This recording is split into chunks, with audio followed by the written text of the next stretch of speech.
Bom, boa noite aí a todas, todos, todos que estão aí acompanhando esse nosso evento aí, o seminário, né? E hoje a gente vai dar seguimento, então, a todo esse debate que já está ocorrendo aqui nessa parceria entre o NUPAX, da URGS e o Conselho Regional de Psicologia, né, no primeiro seminário sobre as relações raciais, envolvendo, né, essa parceria do CRP e da universidade, né. Então, quero agradecer muito aí as nossas convidadas, o que vão falar hoje, né, e também esse convite, né, que eu recebi, assim, que agradeço muito como mediador aí do nosso encontro, né? Então, acho que a gente pode ir começando, né? A gente já está, né, no nosso horário, acho que a sala já está cheia, assim, e o nosso tema hoje, né, é um pouco reflexivo, né, um pouco uma certa provocação, assim, em relação a toda a trajetória da nossa profissão e da sua formação, né, o mote, né, da nossa discussão hoje é você tem cara de psicóloga, né, você tem cara de quê? Qual é a cara dessa psicologia, né?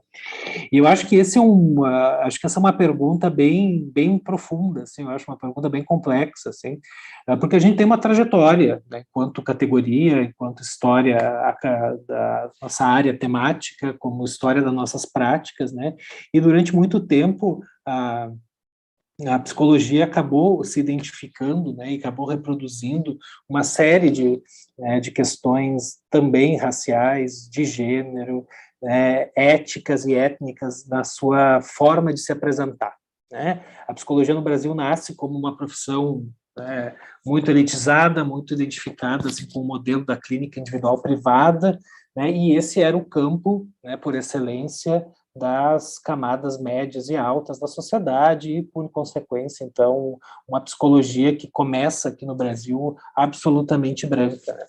E se a gente começar a olhar um pouco como os dados, né, formais que a gente tem sobre quem são os profissionais da psicologia, né, e quem são as pessoas que se formam, né, em psicologia, por exemplo, se a gente olhar os nossos dados do ENAD 2018, né, que foi a última avaliação de formandos, né, a gente vai ver que o panorama mudou bastante, né?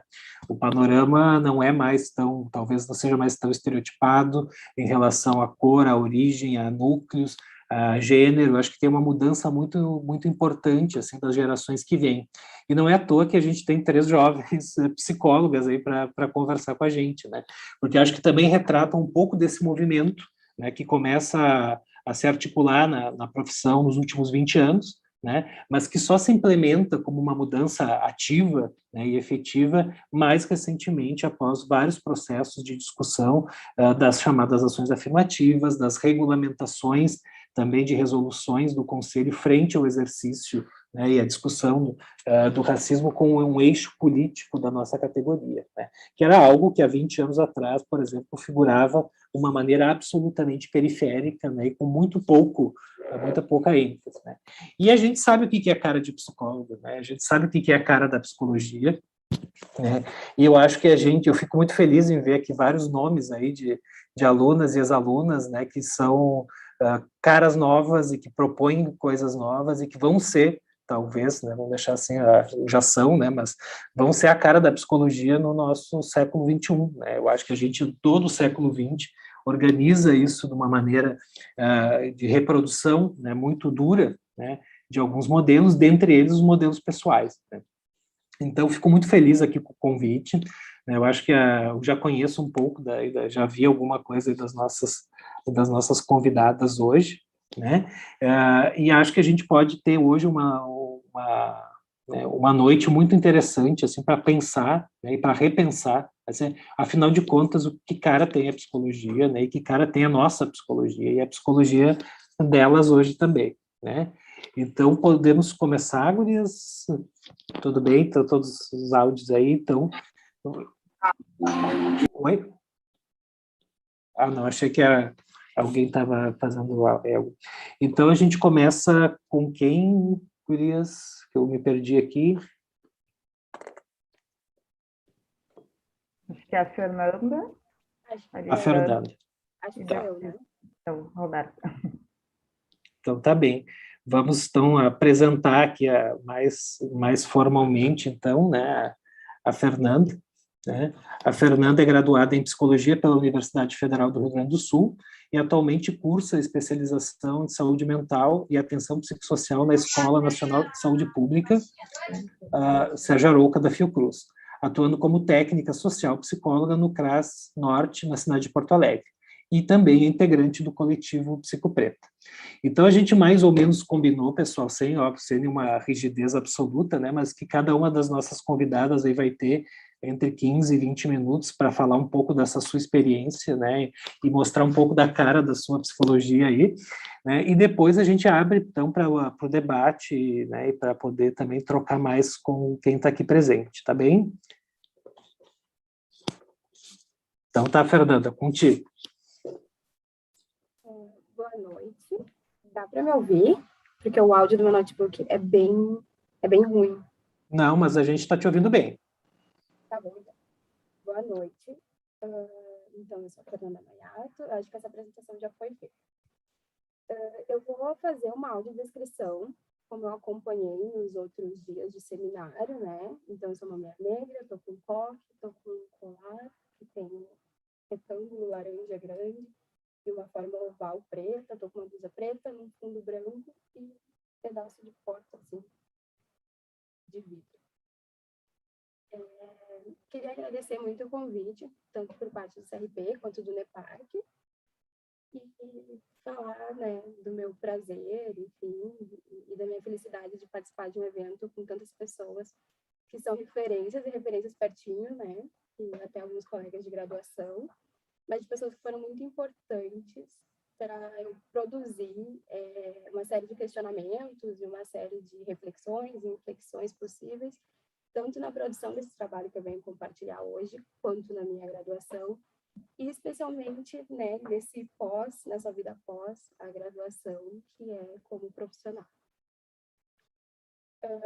O meu TCC, que é o que eu vou ter como ponto de partida nessa fala, se chama Necropolítica e a História da Cor do Céu da Minha Pele. Eu passei um tanto...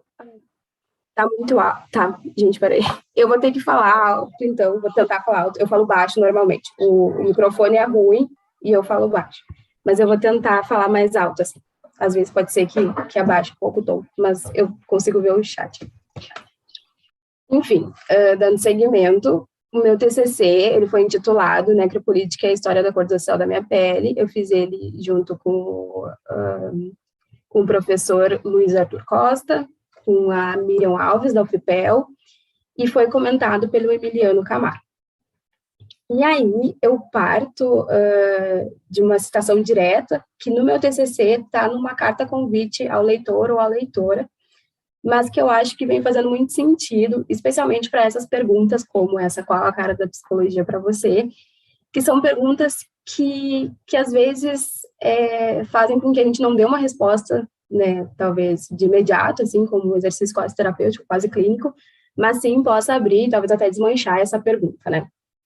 E aí eu vou seguir, porque eu tenho um carinho muito especial por essa citação, que é do Milton Santos, e está no livro Por uma Outra Globalização. O problema crucial é como passar de uma situação crítica a uma visão crítica e, em seguida, alcançar uma tomada de consciência. Para isso, é fundamental viver a própria existência como algo unitário e verdadeiro, mas também como um paradoxo. Obedecer para subsistir e resistir para poder pensar o futuro. Então, a existência é produtora da sua própria pedagogia.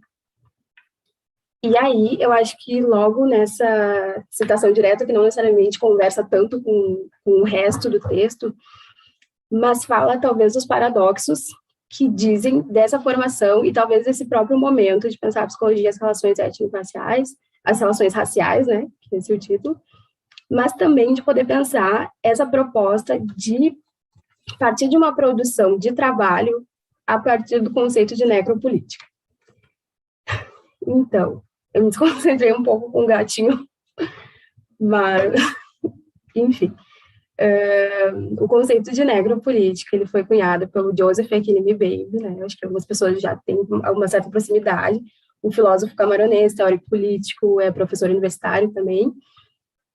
E ele está no livro Políticas da Inimizade, na edição anterior, não nessa nova, e vai pensar, embora ele traga uma diferenciação, que no meu texto eu parto um pouco mais das reflexões do conceito, a partir da minha experiência na graduação em psicologia, eu optei por fazer uma conversa, um diálogo, né, entre o conceito e as minhas experiências, e também a pesquisa da professora Miriam Alves, em vez de poder fechar e insistentemente percorrer o caminho do conceito, porque é um caminho bastante filosófico, e talvez fosse mais interessante para discussão dentro da psicologia pensar em outras experiências, assim, trazer ele para outros campos.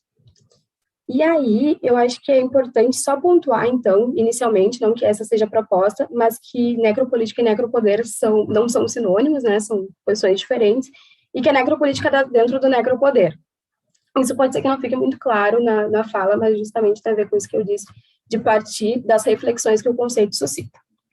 Então, é isso, a necropolítica está dentro do necropoder, e o necropoder seria uma condensação entre biopolítica, biopoder e sociedade disciplinar, e necropolítica, né? Já a necropolítica está relacionada às formas de subjugar a vida ao poder da morte, e tem a ver com esse exercício soberano do fazer morrer que opera nos excessos, né? Então, são 80 tiros, são mortes de adolescentes dentro de casa, são especialmente exemplos de pessoas negras, eu venho trazendo nessa discussão, porque no país como o Brasil, a população que mais vem sendo alvo dessa política é a população negra e a população indígena. Então, o que o MIBEM propõe é que a gente possa pensar os conceitos de soberania, de política, de sujeito e de morte, não só através da razão, que é um princípio moderno muito importante para essa teoria, mas também através de categorias mais táteis, que seria a vida e a morte. E a partir disso, ele vai pensar que a necropolítica não é só uma questão exclusiva do Estado, esse fazer morrer, mas ela é, sim, um exercício que foi instrumentalizado, né, por toda a sociedade, fazendo com que, então, diversos atores sociais, diversos setores, possam exercer, sim, esse direito de matar. Quando a gente fala em morte, a gente está pensando nessa morte física, que é a do corpo, mas a gente também está pensando em relações sem desejos, que eu acho que aí é o que mais interessa para a discussão de psicologia, né? Como tu produz sujeitos mortos em vida, ou também uma certa produção de expulsão da humanidade das pessoas. E aí, até para não alongar e partir para a parte que dialoga com a psicologia e com essas outras críticas, é importante pensar que a necropolítica, ela é essencialmente uma política relacionada à política da raça. Então, o racismo é a tecnologia que regula esses trânsitos de morte e que faz com que essas mortes sejam não comoventes, né? Que dita o quão descartável ou não são essas vivências. Então, é importante poder pensar que essa fusão entre política e guerra tem como maior objetivo, embora a morte do corpo seja muito priorizada, mas também a questão da subjugação. E aí dá para poder pensar uma relação direta com a colonialidade, né, que o Fanon vai dizer que seria uma negação sistematizada do outro. Uma decisão furiosa de privar o outro qualquer atributo de humanidade. Então, eu parto dessa reflexão e para poder pensar algumas violências que integram a necropolítica no Brasil, tanto das violências que são vivenciadas e atuadas mais no plano psicossocial, quanto as que são direcionadas ao corpo, as que têm como endereço um corpo, uma violência, não só a morte, mas também toda uma violência policial que às vezes passa por um tapa, né, uma abordagem mais truculenta, e que tem como naturalização as vítimas negras. Não que não aconteça com outras pessoas, mas é muito naturalizado, na verdade, só é possível ser naturalizado quando são essas vivências que a humanidade já foram expulsa através de um processo de necropoder. E, podendo pensar tudo isso, que eu acho que ficou, assim, bastante conceitual, o que me faz tornar essa discussão também um pouco mais palpável é lançar algumas perguntas para a psicologia, no sentido de tanto um paciente, né, tanto as pessoas que são atendidas, né, que são acompanhadas através dos saberes psis, tanto as pessoas que estão nesse lugar de produção de conhecimento, como, né, essa mesa de nós 3 mulheres negras psicólogas, mas como pensa, como é possível viver, subverter, se possível, existir e resistir diante de um estado de necropolítica, né? Como que fica a saúde mental de pessoas que vivenciam essas violências e de pessoas que têm uma certa consciência, um certo conhecimento sobre essas violências, né? E quais são as implicações éticas da psicologia? Porque pensar a psicologia também está muito ligada a essa raiz colonial que vai, né? A psicologia surge de um momento onde a igreja não sai de cena, mas talvez divide a cena com os saberes especialistas. Então, o berço da civilização ocidental é o mesmo berço que gesta a psicologia como a gente tem hoje. E a ideia, a proposta, seria pensar, né, como já foi falado, os comprometimentos éticos e as implicações nas pessoas negras e o que a psicologia tem contribuído ou não para, enfim, quais são as implicações que fazem esse tipo de conhecimento circular e produzir questão, né, abrir questões possíveis, assim, tanto num campo mais teórico e de pesquisas, quanto na prática, porque essas violências são vivenciadas cotidianamente.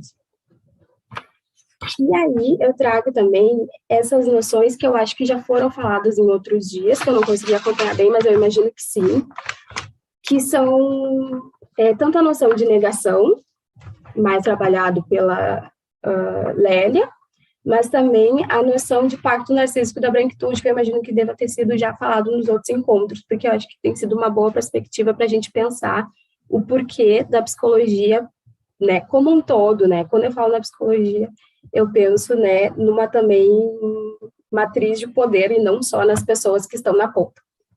Mas, enfim, como que isso não produz questão, né?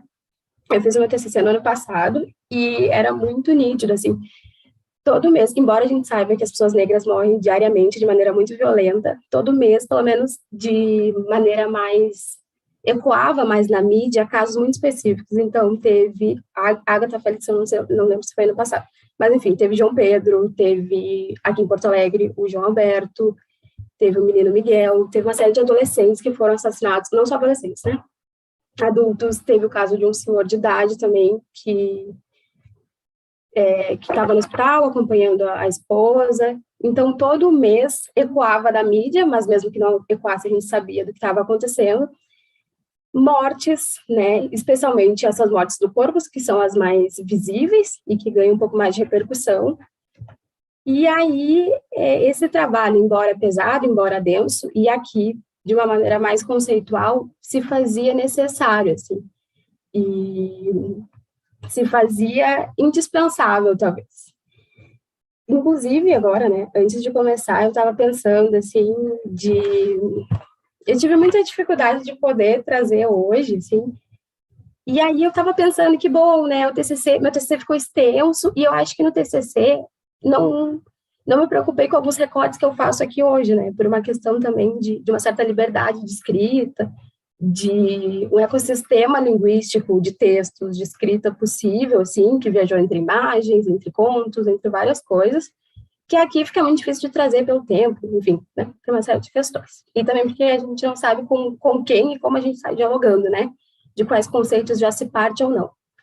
Mas também eu estava me dando conta, né, que as pessoas negras seguem implicadas com isso que deveria ser de envolvimento das pessoas brancas, assim, porque além dessas dificuldades que estão relacionadas ao tempo e tal, tem toda uma dificuldade também das pessoas negras poderem falar desse lugar que é de sofrimento e que é das mortes em vida e que é das relações sem desejos, que é próprio da necropolítica, especialmente, né, nos casos em que as pessoas permanecem vivas de corpo, assim, né, que o corpo não é tão afetado ou não de maneira direta.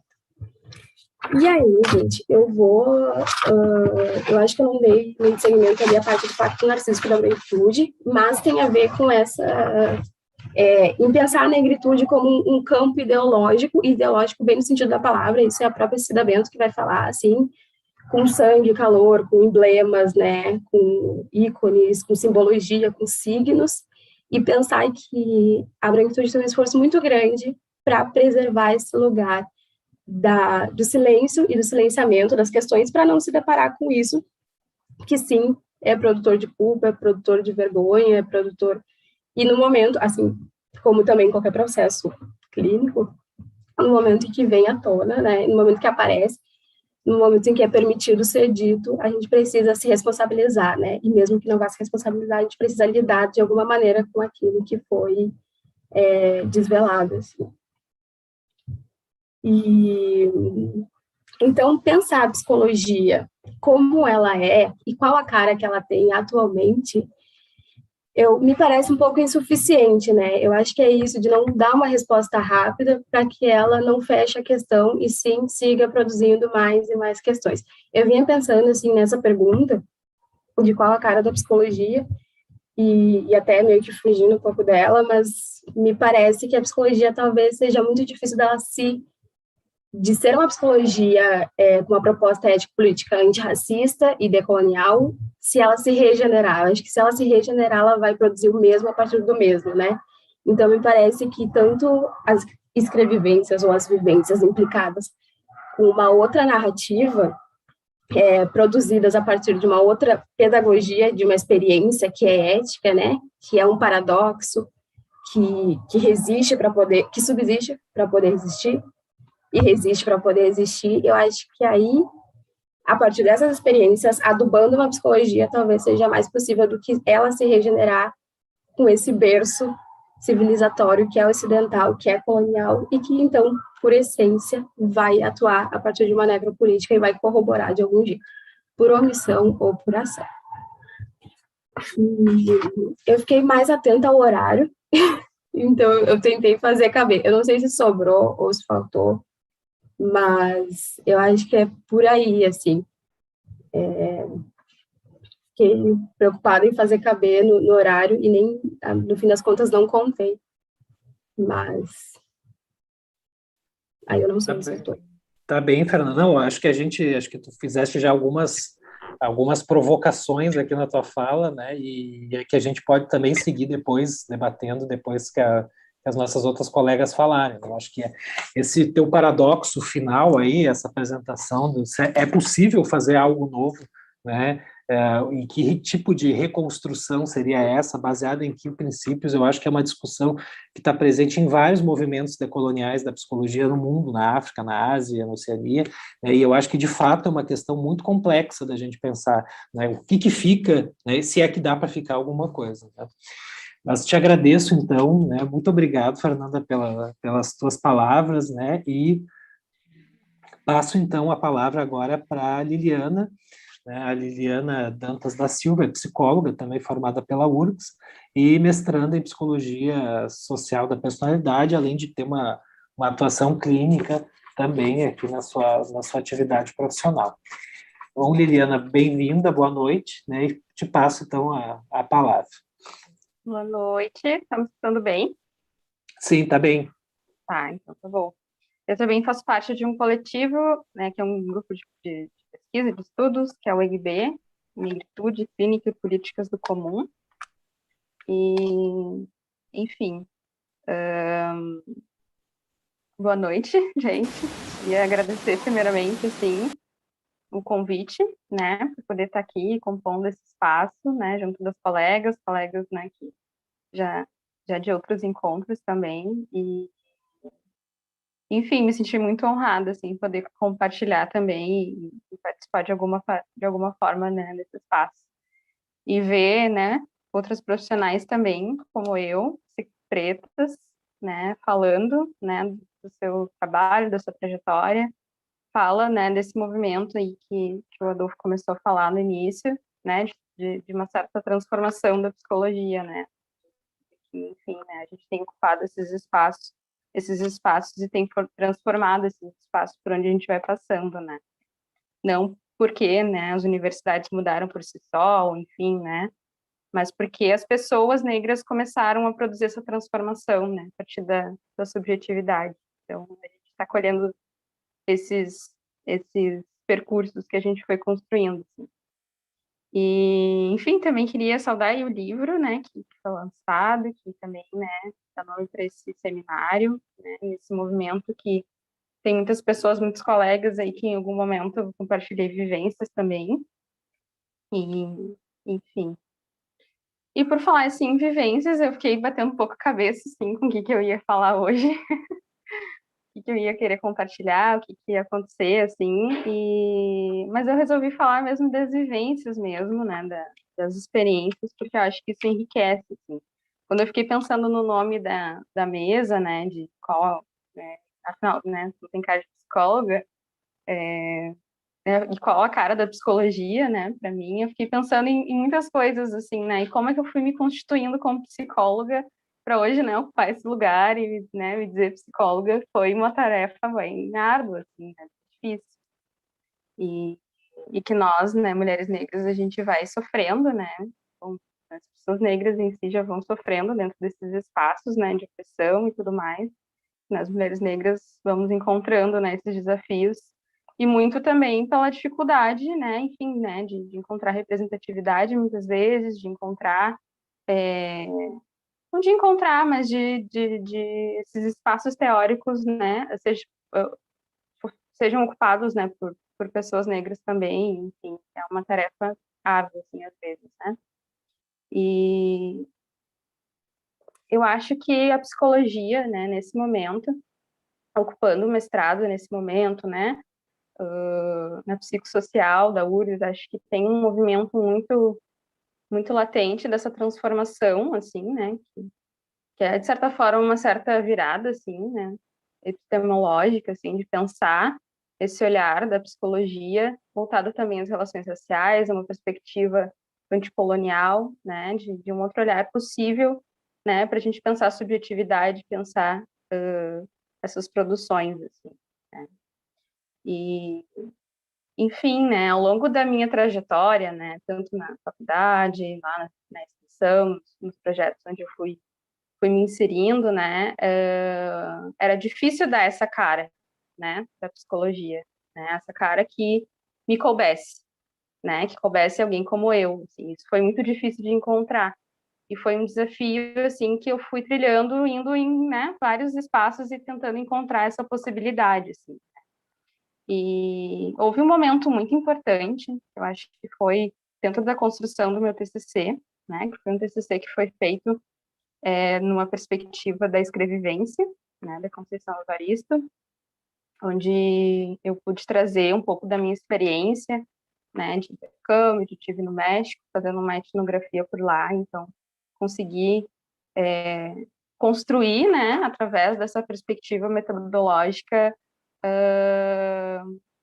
trazer um pouco dessa narrativa, assim, né, do que foi vivenciado lá e articulando isso dentro das discussões, né, que a psico foi me abastecendo, assim, né, dessa perspectiva de pensar a produção de subjetividade de sujeitos. Então, eu acredito que quando eu penso em psicologia hoje, né, eu fui construindo isso através de essas referências, né, de autores negros, né, e a escrevivência se destacou nesse sentido, né. Por quê? Porque eu começava a me dar conta muito das ausências das histórias, né, ou melhor, das histórias de ausências, na verdade, assim, né, da presença negra em diversos espaços, do protagonismo e essas questões todas que, inclusive, perpassavam pela minha própria vida, né. E isso foi algo que foi me fazendo pensar mais na questão da história, da dimensão da história de vida, das narrativas. E a escrevivência, ela tem uma proposta, né, a escrevivência seria uma forma, né, de uma escrita, né, que perpassa, né, as nossas vivências através do corpo, das nossas histórias, né, é uma escrita que é viva, né, e que é coletiva, ao mesmo tempo que ela é singular, né, é falar das nossas histórias, daquilo que nos perpassa, né, nas dimensões, né, mais, enfim, né, raciais, enfim, tudo que perpassa o nosso corpo, né, negro. É uma escrita que é pensada nessas experiências das mulheres negras, né? Então, eu fui encontrando através dela algum lugar, né, para ir me construindo assim dentro desse lugar, assim, né? Pensando nessas questões assim, né, dessas ausências de histórias, das dificuldades de encontrar espaços, né, de fala, espaços que não fossem espaços de silenciamento ou de dor ou de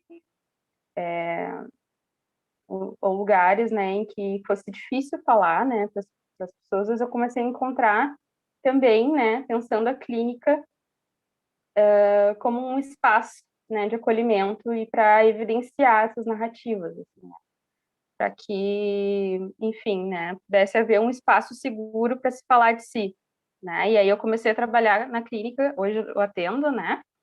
E tenho entendido a partir disso, né, do acolhimento das nossas histórias, que histórias que a gente tem para contar enquanto sujeitos negros, né? Não é só histórias de racismo, não é só história de morte, não é só história, né, de violência, né? Tem história de família, tem história de ancestralidade, tem histórias de cultura, tem história de desejo, tem história de medo, tem história de muita coisa, né? Tem muitas histórias negras, né? A gente tem muitas histórias para contar. E aí eu vejo a potência disso nesses espaços de acolhida, né? Em que essas narrativas podem ter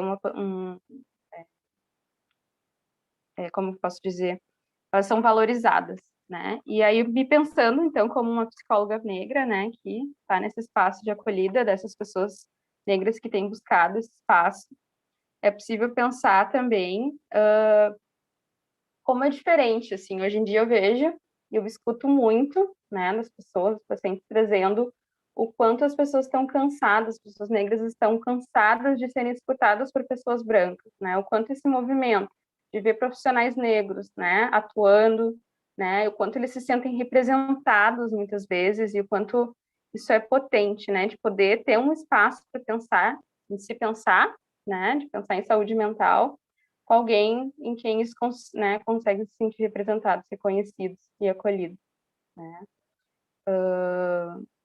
Eu acredito que é uma forma, né, de produzir algum tipo de encontro, de aquilombamento, né? Poder ouvir essas pessoas, né? E ao mesmo tempo ir se forjando também, né? Se construindo enquanto negro a cada história, né? Que é trazida, né? A cada movimento de empatia também, enfim, né, de compartilhamento de experiência que é produzido assim, nesses espaços, né. A Conceição até fala, na verdade, assim, um ponto em que era como se os negros não pudessem, né, construir suas próprias histórias. Ela vai falando isso pensando na questão da literatura, né. E eu penso pensando isso para psico mesmo também, né, de uma área, né, que valoriza tanto a experiência de vida, poder pensar que histórias essas pessoas negras têm, né, e é uma forma de romper com esse silêncio, né, esse silenciamento também. E eu acho que também como a produção, né, de conhecimento, a escrevivência, ela nos auxilia, né, a dar um certo corpo para nossas próprias experiências, assim, tem, através, assim, agora do mestrado, tanto né, também na graduação, começar a colocar isso para fora através da escrita, isso constrói um lugar, né?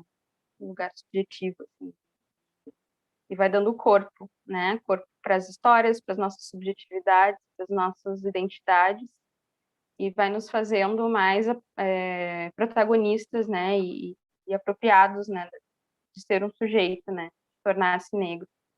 E, enfim, tem uma frase da Bell Hooks que eu acho bem interessante, que eu trouxe inclusive no meu TCC, que ela fala, né, sobre que sujeitos são aqueles que têm o direito de definir suas próprias realidades, estabelecer suas próprias identidades e nomear suas histórias, né? Então, o olhar para essas histórias vai nos constituindo também como sujeitos e vai fortalecendo, né, a nossa identidade. E eu queria compartilhar um poema da Conceição, que eu acho que tem a ver com esse olhar, né, a cara da psicologia hoje para mim, e trazer para compartilhar com vocês. O nome do poema dela é Tempo de nos aquilombar. É tempo de caminhar em fingido silêncio e buscar o momento certo do grito. Aparentar fechar o olho, evitando o cisco, e abrir escancaradamente o outro. É tempo de fazer os ouvidos moucos, para os vazios lero-leros, e cuidar dos passos assuntados às vias.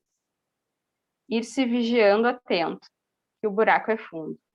É tempo de ninguém se soltar de ninguém, mas olhar fundo na palma aberta, a alma de quem lhe oferece o gesto. O lançar de mãos não pode ser algema, e sim acertada tática, necessário esquema. É tempo de formar novos quilombos, em qualquer lugar que estejamos, e que venham os dias futuros, salvo 2022 agora. A mística quilombola persiste afirmando: a liberdade é uma luta constante.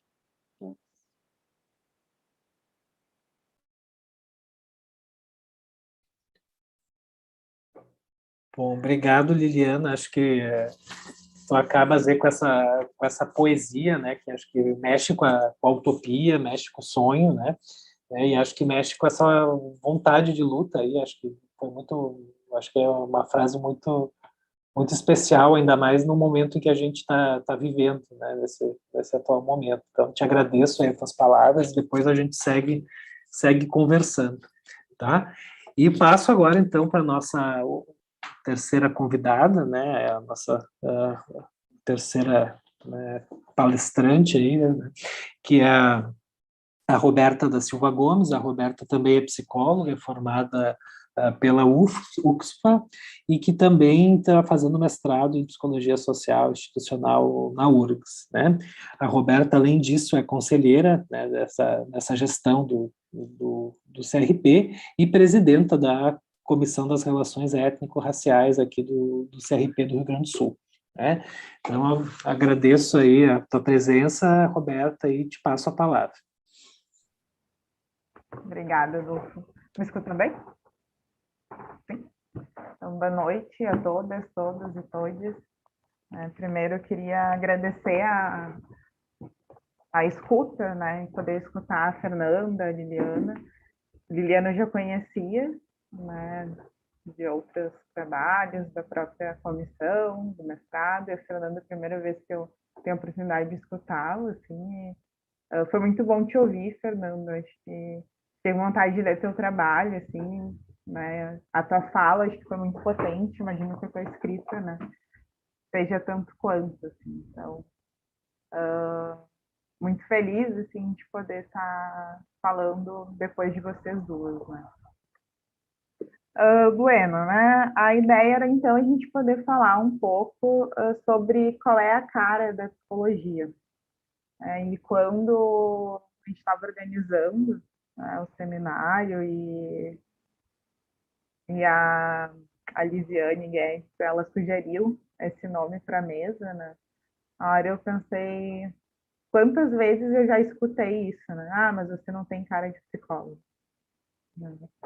E aí, quando eu estava preparando agora a fala para hoje, né, eu fiquei pensando e me relembrando, assim, de momentos em que eu vivi isso, e que, na verdade, não começa só quando a gente se forma, né, só depois da graduação, começa muito antes, né, começa... E não, também não começa quando a gente entra na graduação, né, começa quando a gente nasce, né, e nós, mulheres negras, constantemente, né, tendo que buscar o nosso espaço e reafirmar a nossa existência, a nossa possibilidade, né, de ser e existir, assim. E, bom, eu me formei na UFSPA, né, como o Adolfo trouxe, que é a Universidade Federal de Ciências da Saúde de Porto Alegre. Eu sou da 4ª turma de psicologia, né, em 2011, e me formo, então, em 2015. Né. Na minha turma, de 40 alunos que iniciaram o curso, né, em 2011, era eu e mais uma pessoa negra. Né. E na formatura eu era a única da minha turma, né, e a segunda de todas as turmas formadas até então. Hoje eu sei que a UFSPA tem bem mais não, bem mais se a gente for comparar a duas, né, que tinham na minha época,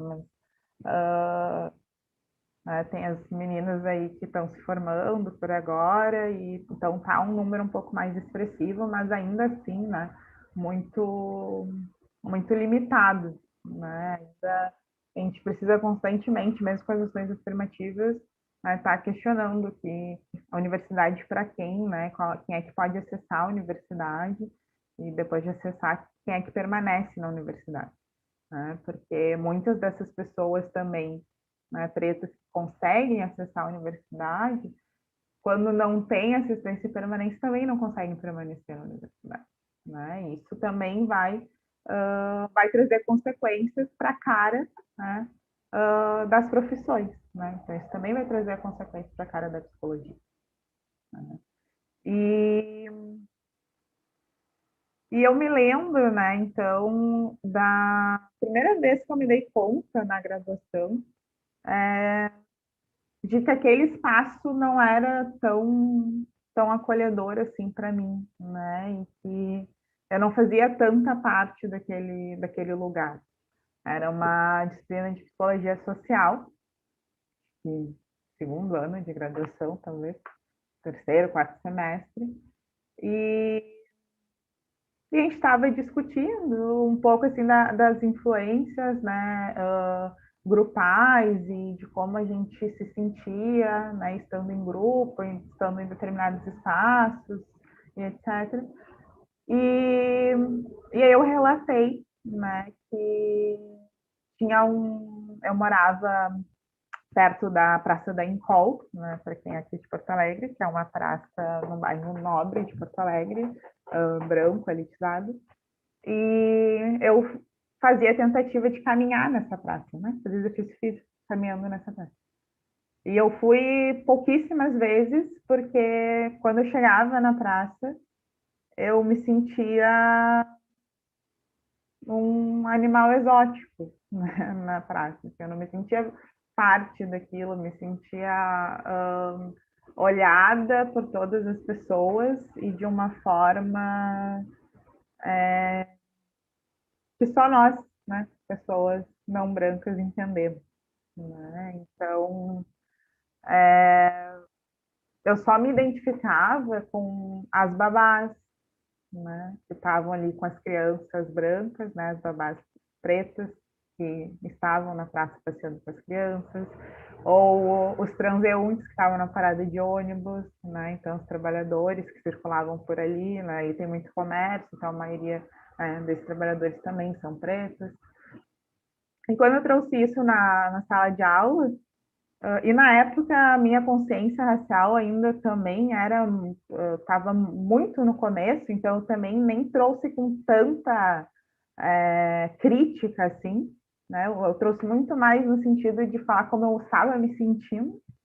E eu escutei, né, de uma professora que era branca, né, de olhos azuis, que isso devia ser coisa da minha cabeça, né? Que isso não devia acontecer dessa forma, que eu que devia estar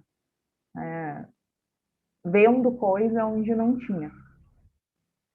E, bom, quantas vezes, né, a gente que está atuando na clínica, a gente escuta pacientes pretos que chegam até nós e que vieram de outros terapeutas, né, brancos, e que em algum momento eles próprios se questionaram se eles não estavam realmente paranoicos, né?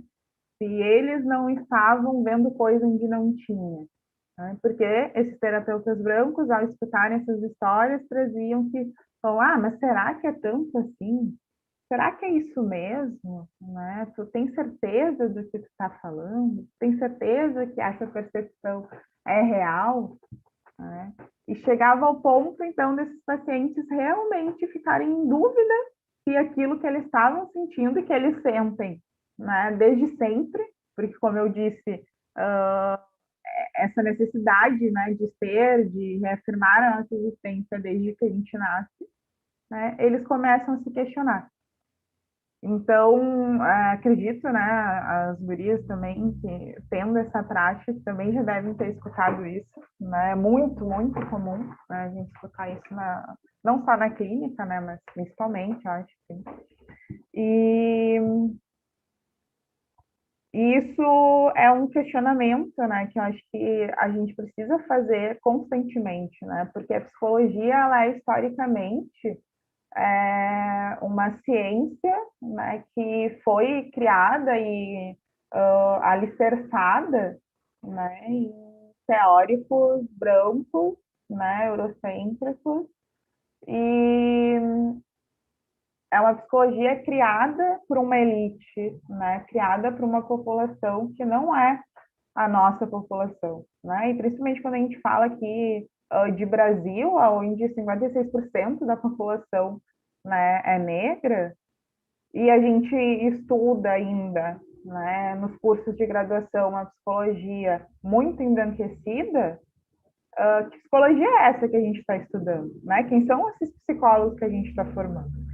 Então, para nós, psicólogas negras, além, né, da gente ter que reafirmar o nosso espaço enquanto psicólogas, né, e afirmar que sim, somos psicólogas, né, sim, estamos ocupando esse espaço, a gente também precisa estar constantemente desconstruindo essa psicologia branca, né? Então, buscando autores que não nos foram apresentados ao longo da graduação, né, buscando identificações, né, para fora dessa psicologia. E acho que isso é bem importante, né, da gente poder ter no nosso, sempre no nosso horizonte, né? Que psicologia a gente está fazendo? Aí, para quem é essa psicologia? E recentemente, né, eu escutei que pessoas negras não procuravam muita terapia, né? E aí eu fiquei me questionando, né? Como assim pessoas negras não procuram muita terapia, né? O que que essa, o que que essa pessoa, né, pensa, assim? Porque as pessoas negras têm espaço, primeiro, para procurar terapia, né? Quais são os espaços que as pessoas negras podem buscar? Né? Quais são os espaços que elas vão ser escutadas? Né? Sem contar que tem a barreira econômica, né? Que também é uma realidade, porque a psicologia é ainda muito elitizada e é ainda acessada por pouquíssimas pessoas, né? E aí eu fiquei pensando sobre isso, né? E hoje ainda fiquei batendo cabeça, assim, e me lembrando que eu faço parte, né, de uma articulação que se chama Saúde Preta, RS, que é uma articulação de profissionais da saúde, né, então de várias áreas de atuação, não só da psico, mas da fono, nutrição, educador físico, terapeuta ocupacional, psiquiatras, né, médicos de outras áreas de atuação, que são negros e que trabalham, né, voltados para a saúde da população negra, né? A Lili também faz parte, né, da articulação. E por que a gente precisa, né, ainda hoje, então, 2021, a gente precisa ter esse espaço para garantir que as pessoas negras sejam escutadas, né, sejam acolhidas quando elas buscam um espaço de saúde, né? E daí não só dentro da psicologia, né, em qualquer área, né? Então, a gente poder pensar por que as pessoas negras não buscam, né, tanta terapia assim. Será que elas não buscam ou será que a gente não está enxergando também, né, aonde que elas estão? E voltando ali, que eu voltei, não era isso que não era dessa forma que eu tinha pensado em falar, eu tinha falado da Ação Rua primeiro, mas logo que eu me formo, eu começo a trabalhar no Ação Rua, né, que é abordagem social, aqui em Porto Alegre, no município de Porto Alegre. Eu trabalhava num território na Zona Norte, e na época era referência da população adulta em situação de rua, né, que é majoritariamente negra, né, e muito compostas por homens. E enquanto estava pensando, né, nessa fala e me lembrando de episódios que eu vivi na Ação Rua, eu me dei conta que as pessoas que eu atendia na rua, né, que eram a maioria pessoas negras, nunca questionaram quem eu era, se eu realmente era psicóloga. Nunca questionaram a minha capacidade técnica em estar ali, exercendo aquela função, né? Ao contrário, elas inclusive se sentiam acolhidas, né, por ser uma pessoa negra, escutando, acolhendo, acompanhando, né, fazendo esse trabalho ali com elas. Agora, quando a gente fala de equipes de outros serviços dentro da própria política de assistência social, né? Então, equipes de CRAS, equipes de CREAS, de SAFs, né? Que a gente circulava muito nesses espaços, diversas vezes questionavam, né, a minha atuação ali, né? Questionavam quem eu era. Né? E então, eu lembro que eu estava sempre deixando meu crachá bem à mostra, assim, que era para as pessoas verem, né, que estava ali escrito psicóloga, né, técnica social. E, claro, isso era uma idealização minha, porque mesmo com crachá não fazia diferença nenhuma, né, as pessoas continuavam questionando. Então, teve uma vez que eu estava acompanhando um homem que eu atendia num pronto atendimento de saúde mental. E a gente estava aguardando, né, ele ser chamado aí primeiro para o acolhimento, para a triagem. E eu estava ali, enquanto psicóloga, que acompanhava, né, fazendo essa espera junto com ele, e quando ele fosse chamado, eu entraria junto para o atendimento. E quando ele foi chamado, a médica psiquiatra branca, obviamente, veio questionar quem eu era, né, e o que eu estava fazendo ali com ele. E eu falei que eu era psicóloga de serviço, ação rua, que eu acompanhava o fulano, né, e ela seguiu questionando, né, o porquê que eu estava ali. E eu lembro que eu fiquei, num primeiro momento, assim, sem saber muito bem, né, o que fazer, e desse dia eu não estava com o meu crachá pendurado, eu fui catar o meu crachá na bolsa para mostrar para ela quem eu era, né? Olha, eu sou psicóloga, né, de serviço, eu estou aqui acompanhando o fulano.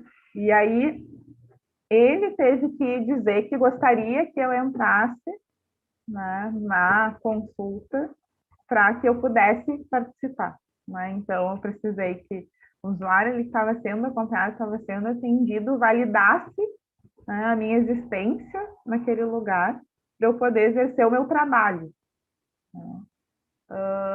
E aí fica, né, o questionamento para as pessoas brancas que estão aqui presentes, quantas vezes, né, vocês tiveram que passar por isso?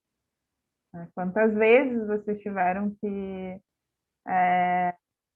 afirmar o lugar de vocês, né, enquanto psicólogas, psicólogos, né, ou tiver pessoas de outras áreas de formação aqui, né, com a gente hoje. E uma outra história, assim, que eu também pensei em trazer para vocês, eu trabalhei em uma época também como acompanhante terapêutica, né, eu acabei parando quando começou a pandemia e não voltei ainda a atuar como AT. E numa época discutindo com outros colegas que também, né, faziam esse trabalho,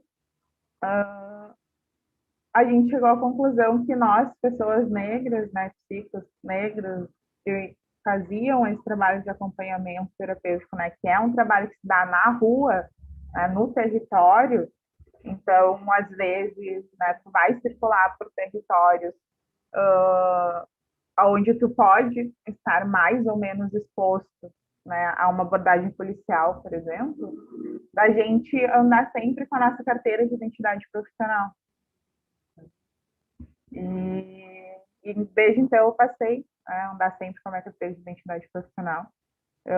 Eu nunca passei, né, por uma situação, mas tem uma história de um colega, um homem negro, né, que estava fazendo um acompanhamento terapêutico e que foi abordado, né, pela polícia, porque ele estava com um outro homem também negro, né? Então, 2 homens negros, numa praça, de tarde, né? Suspeito. E aí ele mostrou, né? Primeiro ele falou, daí não acreditaram, ele teve que mostrar a carteira de identidade profissional dele, para eles serem liberados, né, e poderem seguir a vida normalmente, como as pessoas brancas podem fazer cotidianamente, sem se preocupar, né, em andar com a carteira de identidade profissional. Enfim, acho que meu tempo já está no fim, não sei se já não passou, mas é um pouco dessas questões, assim, né, que eu queria trazer. E só para encerrar, para a gente abrir para o diálogo, assim, a Liliana trouxe ali, né, de que hoje em dia, né, muitas pessoas negras buscam terapeutas negros, né, e sim, essa é uma realidade, né, que a gente está vivenciando. A minha clínica hoje praticamente a totalidade são de pacientes, né, mulheres negras, né, e aí, além de mulheres negras, eu tenho muitas mulheres negras e lésbicas, né, então são aí 2 recortes bem importantes, aí que fazem total diferença na escuta, mas por que as pessoas brancas também não procuram terapeutas negros, né? Porque só as pessoas negras procuram terapeutas negros, né? E o quão importante também seria, né, que as pessoas brancas buscassem também terapeutas negros. Inclusive, né, para possibilitar uma outra forma, né, de ser escutado, uma outra forma também de poder falar, né? Então, a gente vive aí cotidianamente aqui, né, nessa nossa bolha universitária, né, pessoas que estão cotidianamente pensando na luta antirracista, né, e tentando desconstruir todo esse racismo estrutural que, enfim, nos circunda, mas na hora de procurar, né, profissionais negros, na hora de procurar exercer na prática esse antirracismo, esquecem, né, que há essa possibilidade, né? Então, esse é um questionamento assim, que eu gostaria de deixar também, né, uma reflexão de que, bom, as pessoas negras também são capacitadas para ouvir pessoas brancas, né?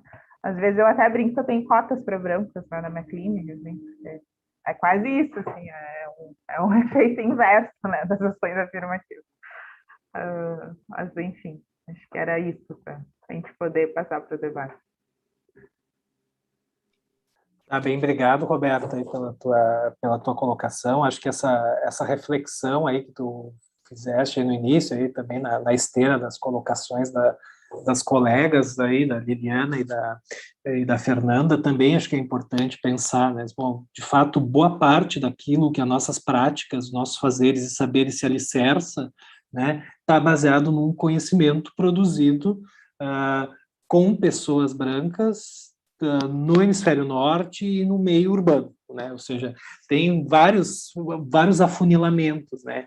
E há uma tentativa, né, do projeto científico da psicologia de uma hipergeneralização, né, desses achados, né? E que não diz respeito apenas a uma tradução ou uma adaptação para outro contexto. São outras coisas, né? E são outras possibilidades da psicologia.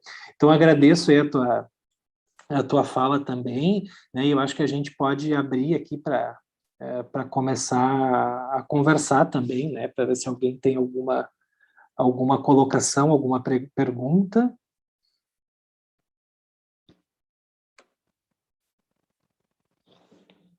Eu vi aqui no chat, tinha uma pergunta aqui.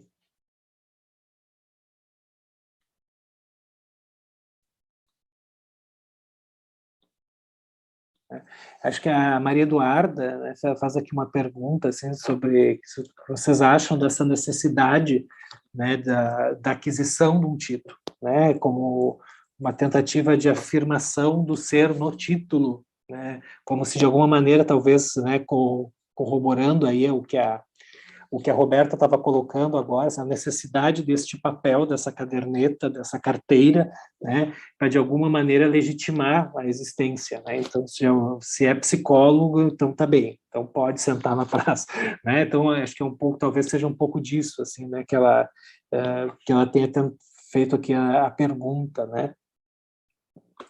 Não sei se a gente quer fazer um bloquinho ou a gente Isso. vai... Eu não sei se mais alguém tem alguma outra colocação, alguma outra pergunta, comentário, pode fazer aqui no chat ou também falar, né?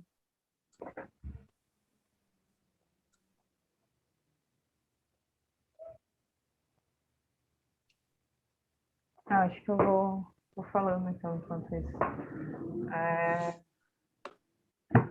Bom, primeiro que acho que como a própria experiência assim que eu tentei trazer um pouquinho, né, já confirma que ter um título, né, não nos garante absolutamente nada, né? Isso talvez garanta as pessoas, né,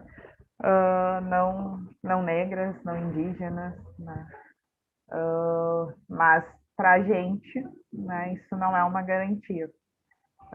E não deveria ser para ninguém, né? Porque uma titulação não faz, né, de ninguém um ser superior ou não. Mas, apesar disso, né, a importância que eu vejo, assim, e aí a Liliana trouxe ali da gente estar dentro, né, do PPG, a de Psicologia Social Institucional da URGS, e está mudando, né, a cara do PPG, e a nossa turma tem muitas pessoas, né, negras, assim, acho que não tenho certeza, mas acredito que seja a primeira turma com tantas pessoas negras ingressando no PPG, no mestrado. Isso é importante, né? Acho que a importância se dá aí, né? Se dá da gente estar ocupando outros espaços, né? Da gente estar ocupando espaços que até então nos eram negados, né? E não nos eram possibilitados, né? Porque se a gente vive, né, em um país onde a maioria da população é negra, né, e aqui, bom, a gente está falando de psicologia, de saúde mental, de SUS, né, quem são as pessoas que acessam, né, as políticas públicas de saúde nesse país? São a maioria as pessoas negras, né? Então, e aí acessam no cotidiano, né? Porque, enfim, o SUS é para todos, mas nem vamos entrar nesse debate aqui.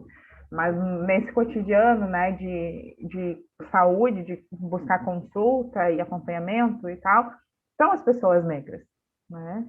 E aí a gente poder começar a ocupar esses espaços e poder estar do outro lado também, né? Não só do lado de quem acessa, mas do lado de quem está ofertando o serviço, né? De quem está acolhendo essas pessoas. É aí que eu vejo a importância. Não pelo título em si, né? Mas por a gente estar conseguindo hoje atuar em diversas áreas, em diversos âmbitos, não só dentro da psicologia, não só dentro da área da saúde, né, mas na sociedade como um todo, né? Então, ter mais pessoas negras atuando em vários espaços e as pessoas que acessam esses espaços, que são, né, majoritariamente pessoas negras, poderem enxergar outras pessoas negras ali do outro lado. Então, acho que é mais por aí, né, que eu vejo a importância da gente ocupar, né, e ter essas titulações do que algo individual, né? Acho que é muito mais do coletivo, né? E isso é algo que também as pessoas negras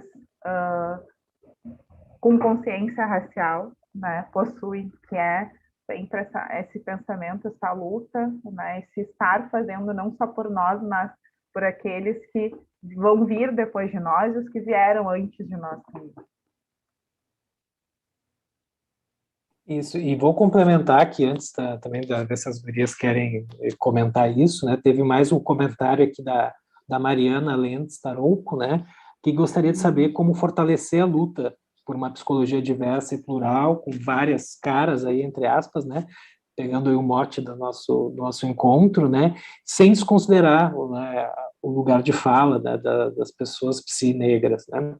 E eu acho que isso tem acho que quando a Roberta traz isso, bom, não é só ser psi, não é só ser enfermeira, não é só médico, né, eu acho que tem uma questão que vem se movimentando agora no Brasil, né, que é a questão política também, né.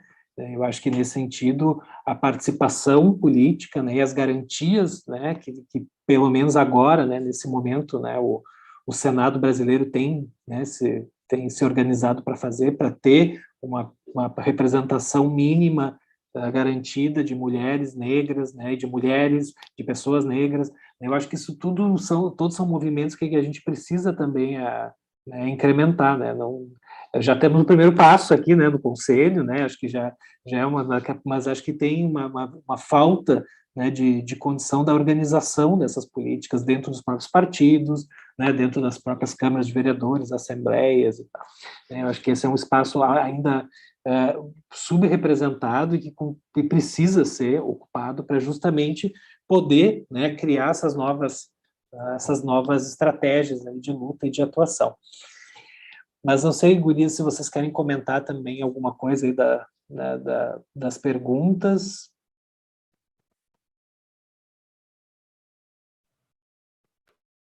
Eu achei essa última pergunta. Não sei se dá para me ouvir. Tá baixo, mas dá para te ouvir. Baixo? Tá. Agora melhorou muito. Enfim, eu falo baixo também. Mas essa última pergunta eu achei super importante, porque eu estava lembrando, acho que as meninas falaram, especialmente a Roberta, dessa bolha que a gente vivencia, né? E durante a graduação, eu acho que, por exemplo, se chegasse até mim uma pergunta dessa, eu iria pensar nos limites, né? Nos limites das pessoas brancas poderem atuar nessa discussão, nessa luta, nesse espaço do privilégio, né? Que, enfim, é algo que foi se esvaziando, mas é importante a gente não manter a discussão do privilégio esvaziada justamente pelo peso que ela tem, né?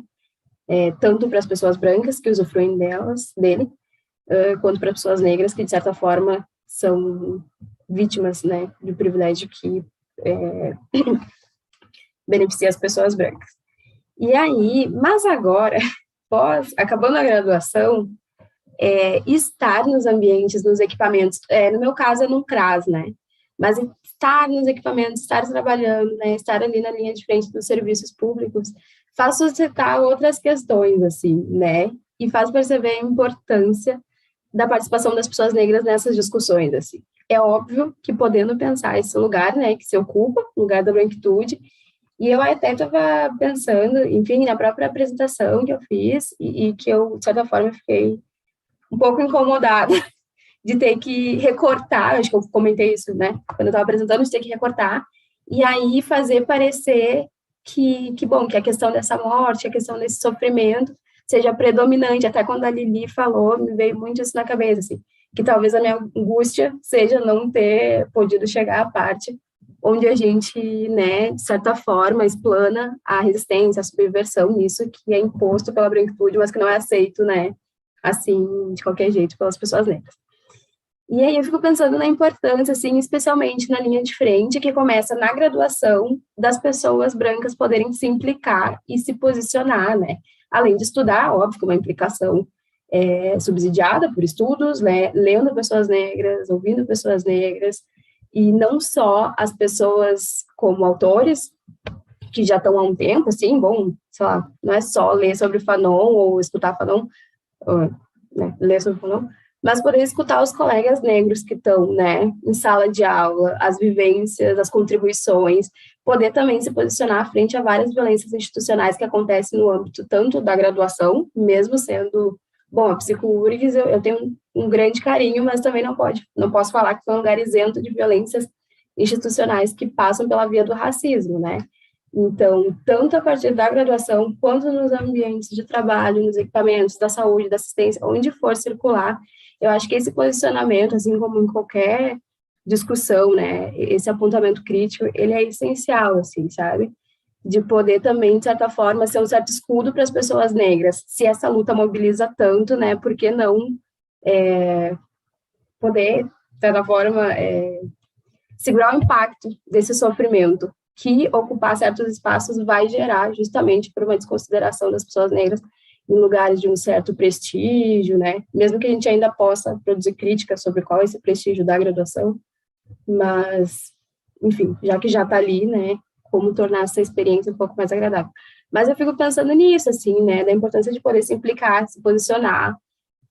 Eu e os meus colegas de formação, que alguns estão aí, o Brian, o Sofia, o Yuri, o Vlad, não sei se mais alguém tá, mas esses nomes eu vi, a gente viveu um apartheid, assim, na nossa graduação, sabe? Isso tudo por uma discussão muito besta que iniciou. Então, e os nossos colegas brancos simplesmente fizeram, né, foram tão produtores dessa violência racial e também institucional quanto o modo como ela começou, assim. Então, eu fico pensando nesses lugares, assim, das pessoas brancas, de poder ouvir, não só ler, mas ouvir o colega que está ali, o colega negro, a colega negra, se posicionar, se implicar com essa discussão de maneira mais sincera e legítima também, poder fazer circular essas informações em outros lugares, porque eu acho que também o limite talvez seja esse, né? As pessoas não vão deixar de desfrutar de todo um privilégio que está colocado, assim, né? Quando volta para casa, quando volta para o seio familiar, sei lá, ouvir uma piada racista, saber que acessa alguns lugares, que, bom, num processo seletivo, a cor da pele nunca vai ser uma questão, poder fazer circular certas informações que parecem muito pontuais e tal, mas justamente pelo silêncio das pessoas brancas que são privilegiadas, que tem a ver com o pacto narcísico da branquitude, segue, assim, né? Então, tem muita coisa a ser feita, eu não sei se responde a pergunta, mas, enfim, acho que tem muita coisa a ser feita, assim, nessa via.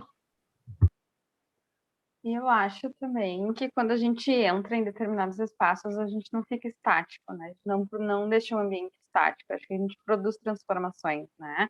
A psico, o curso é uma prova disso, né? Tipo, em algum momento, né?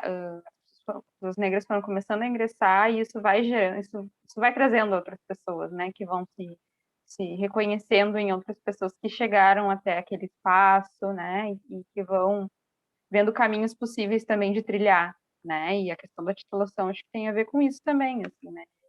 De ir trilhando caminhos, né? Que são necessários também serem ocupados, né? Pelas pessoas negras e produzir algum tipo de transformação, né? Não é, um caminho individual só, mas é um caminho coletivo. A gente vai transformando, né? A partir, né, da coletividade, né? E muitas vezes também pela representatividade. Quando a gente se reconhece, a gente também se movimenta, né? A gente sabe que consegue junto, muitas vezes.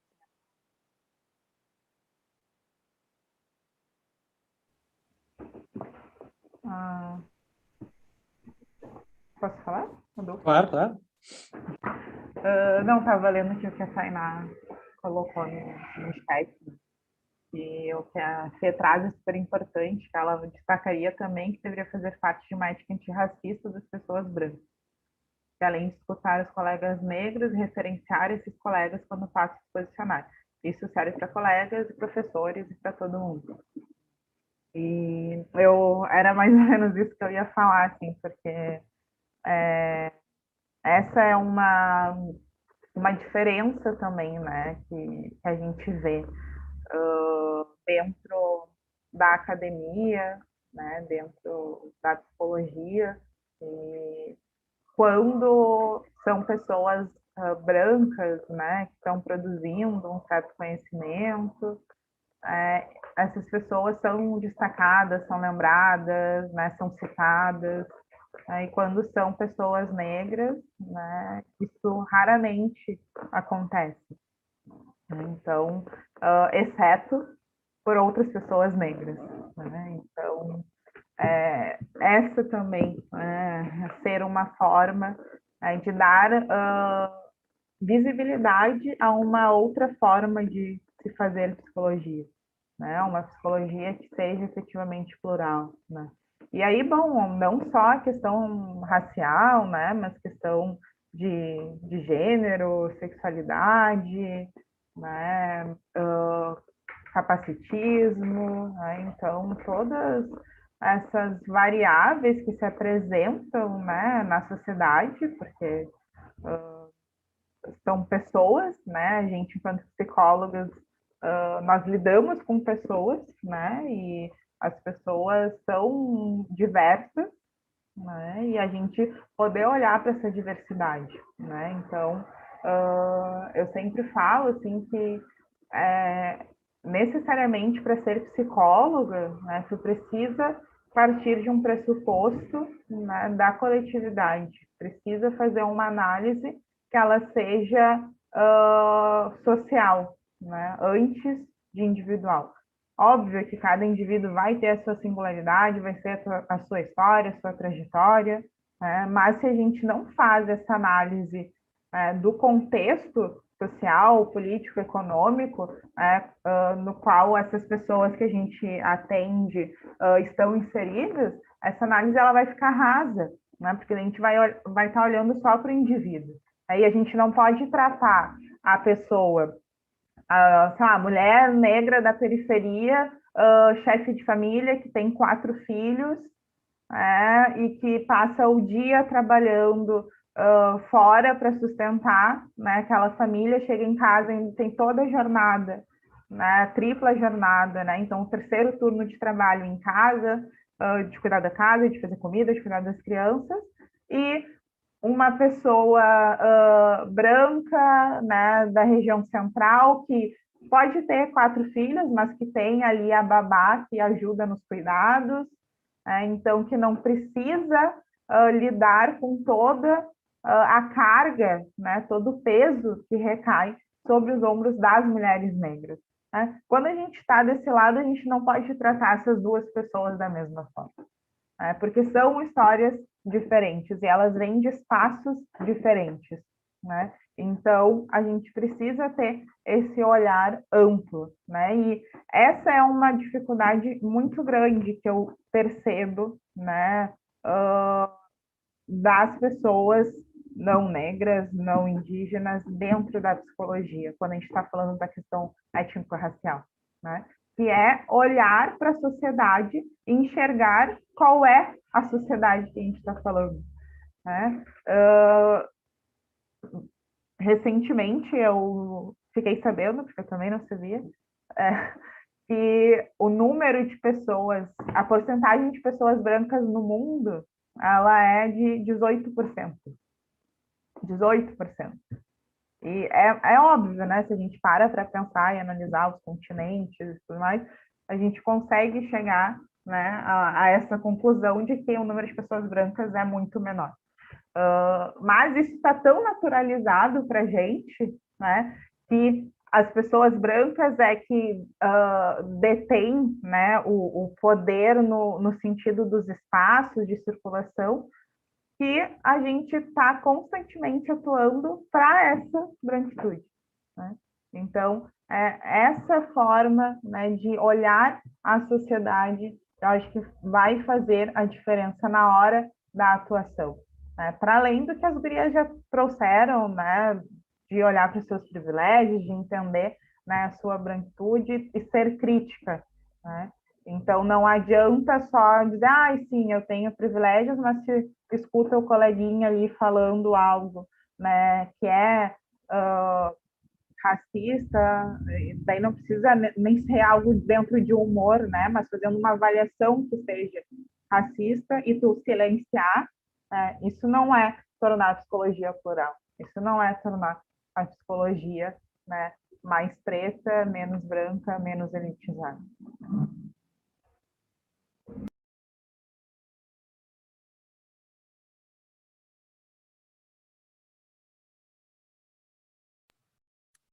Eu lembrei só de adicionar, né, que isso de não racializar o sofrimento, né, também é uma ferramenta, né, desse pacto narcísico, da branquitude, né, uma das principais, na verdade, né, e que enquanto a gente está com o nosso currículo geralmente fechado, na PsicoURGS ainda teve algumas alterações, né, trazendo a cadeira de estudo das relações étnico-raciais como obrigatória, em função do coletivo Psicopreto, de uma movimentação. Mas, enfim, geralmente os currículos só com autores brancos, geralmente autores brancos, né? Eu ia falar autoras também, mas algumas outras. isso tudo também tem a ver com essa não racialização, né? Porque às vezes a gente fica falando de pessoas negras e da discussão antirracista, como se, quando as pessoas brancas estão falando, elas não estivessem também só falando de pessoas brancas, e só falando sobre o sofrimento de pessoas brancas, e enfim, né? Defendendo, de certa forma, as pessoas brancas. Está sempre racializado. Eu acho muito importante essa tua observação, Fernanda, né? Porque quando não se fala, também está se falando, né? Então, quando tem uma teoria, tem uma técnica, tem um modelo, né, que tem esse tipo de produção, né, e ele se apresenta como normal, entre aspas, eu estou racializando, sim, né? Então, acho que essa é muito importante, essa tua lembrança, essa tua observação, né? E eu acho que esse movimento, né, que gera essas disciplinas obrigatórias, né, acho que são um passo, né, mas elas também não podem ser, eu até nem falo porque eu sou um dos professores, né, mas eu acho que elas não podem ser interpretadas também como um passo final, né. Eu acho que é um passo, né, porque acho que tem uma coisa muito mais complexa ainda que precisa ser encarada, né, que é a transversalização, né, isso tem que estar no currículo de outras maneiras, né, e não como aquela aula especial para falar disso, né, é isso que tu está trazendo, são as referências, são os conceitos, são os depoimentos, são as práticas, são os locais, né, e são os teóricos e as teóricas também, né, então acho que foi muito importante essa tua colocação aí. Não sei, pessoal, mais alguma pergunta, comentário aí, se alguém quiser fazer no chat ou quiser abrir o microfone também, fique à vontade.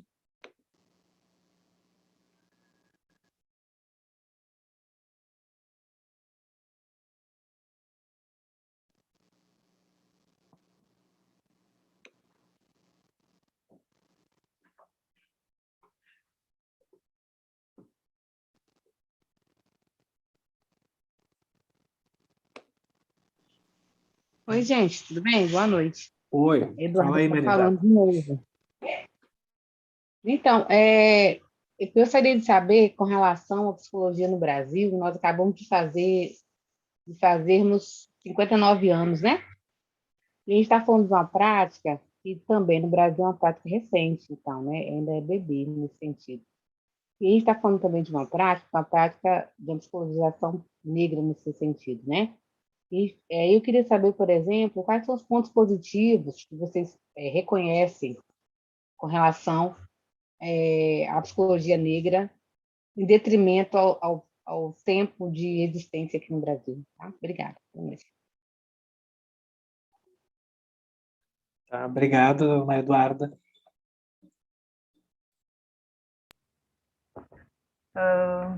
Acho muito boa a tua pergunta, Maria Eduarda, e isso me lembra um artigo da Clélia Prestes, que faz parte do Emancipei Negritude, que se chama Não Sou Eu, do Campo Psi, vozes de Juliano Moreira e outras figuras negras. Até vou botar o link aqui no chat para vocês poderem acessar. E, bom, a Clélia, ela traz, né, nesse artigo, quanto a psicologia, né, e aí, bom, ela fala, né, do campo da psicanálise, tem, historicamente, pessoas negras, né, então, Juliano Moreira, Virginia Bicudo, Neuza Souza Santos, né, a Cida Bento, né, e entre tantas outras, né, e a gente, por não ter tanto acesso durante a graduação, aí a gente começar a conhecer essas vozes, essas pessoas, né, posteriormente, parece, né, parece que a psicologia não tem, ao longo desses 59 anos, essas vozes negras também construindo a ciência aqui no Brasil. Né?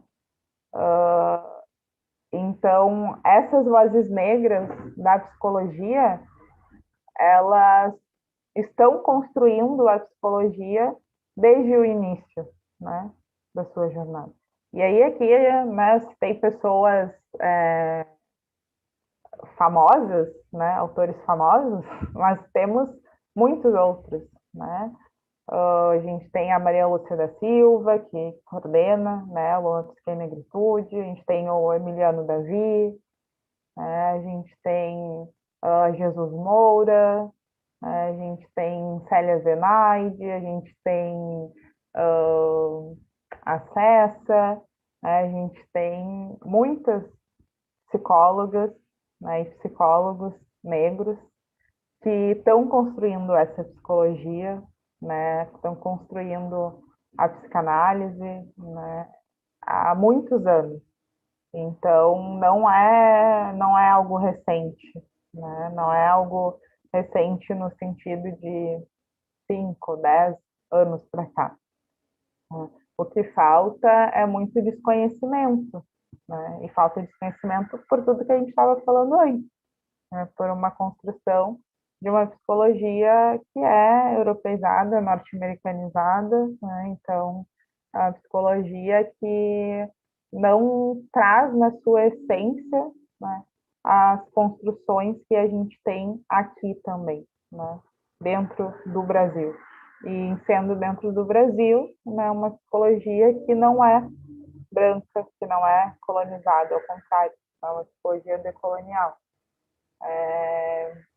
Então, com certeza, né, tem uma relevância muito grande, mas ainda acho muito ruim, muito triste, né, de certa forma, que a gente só olhe, né, para essas vozes, para esses nomes, né, em um determinado momento da nossa caminhada, da nossa trajetória.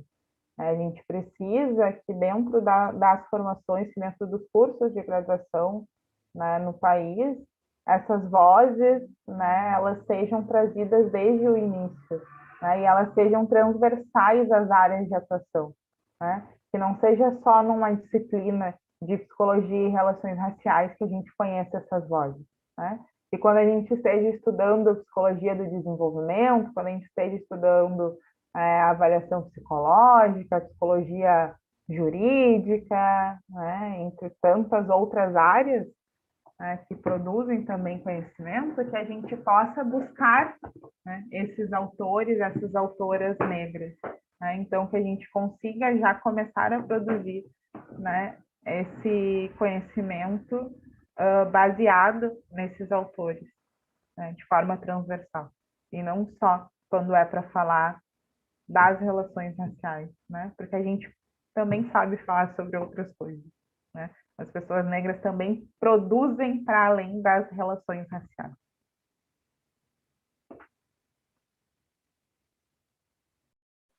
Tá bem, obrigado, Roberta. Eu também gostaria, né? A gente já está no nosso horário aqui, né? Também queria saber se a Fernanda e a Eliane também gostariam de falar mais alguma coisa aqui também, não apenas, né, sobre a colocação da Maria Eduarda, que eu acho que ela é muito precisa no que ela faz, mas também como acho uma síntese aí da nossa conversa hoje, né?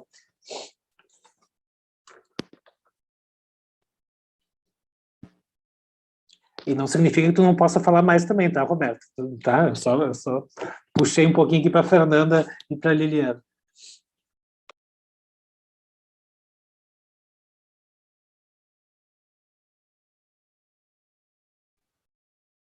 Eu vou falar, então. Não saber se eu atropelar a Lili ou não. Mas, enfim, essa última pergunta me fez também pensar um pouco sobre a noção de epistemicídio, né? Que acho que também vem sendo bastante discutida, né? Enfim, esse assassinato de formas de produção de conhecimento, que está bem relacionado também ao racismo, à desumanização das pessoas negras, a essa destituição do lugar de intelectualidade das pessoas negras, que também tem a ver com essa pergunta, né, de qual é a cara da psicologia, sobre a explanação da Roberta, a respeito das pessoas que olham para ela e não enxergam uma psicóloga. E aí, mas enfim, né, só para falar que me veio um pouco a questão do epistemicídio, né, que apesar de ser do Boaventura, a Sueli Carneiro faz uma boa discussão, assim, né, trazendo para o racismo brasileiro. Mas, enfim, né, se for um encaminhamento para o fim dessa noite, eu queria agradecer muito, não sei se é agradecer, a oportunidade de compartilhar. Ouvir as gurias foi ótimo também. Eu estava um pouco dividida, né? Comentei ali da minha angústia de poder trazer essa temática mais densa e tal, e acabei não dando tanto tempo para a experiência e para isso que é da subversão, que é da resistência, que é também de poder pensar o que a Lili trouxe, de escrever vivências que digam mais da nossa vida, da nossa produção de vida, das nossas felicidades, das nossas conquistas, das nossas trajetórias que nos orgulham, que nos deixam contentes. E agradecer, assim, esse espaço de troca, né, de acolhimento. Obrigada a todas, a todos, a todos. E que a gente possa se reencontrar em outros espaços e poder, né, construir espaços e, enfim, alimentar discussões que ajudem a gente a se posicionar de maneira implicada, ética, para uma psicologia antirracista, né, que tem várias caras, assim, né. Eu acho que é isso. Tá bem, obrigado, Fernanda. Foi muito bom te ouvir, já tinha visto a fala tua, acho que foi muito, muito bom, e acho que tem essa densidade aí que tu disseste, assim, acho que talvez, de alguma maneira, instigue a gente a criar outros espaços, então, para seguir conversando também, né? Então, não vamos dar por encerrado aí a conversa. Bom, também queria agradecer, né, a participação, assim, para encerrar. E fiquei pensando que outras cosmologias também, né, a gente pode poder pensar, né, psicologia, né, as cosmologias indígenas e esses outros saberes que não estão necessariamente, né, nessa lógica ocidentalizada, branca, né, que outras formas é possível se pensar também as relações sociais, né, aberturas a diálogos possíveis, né, entre cultura, né, entre outras perspectivas de pensar a vida, de pensar a produção, né, a subjetividade humana, né, e de que forma que a psicologia poderia avançar de uma forma, né, menos voltada, né, essas questões assim mais eurocêntricas e de uma forma mais, né, próxima, né, dessas outras existências que, né, que tem o mundo e tudo mais, e que não tem, às vezes, né, o devido reconhecimento, né, de veracidade também, né, de produção de ciência, de conhecimento, de saberes, formas de existir no mundo.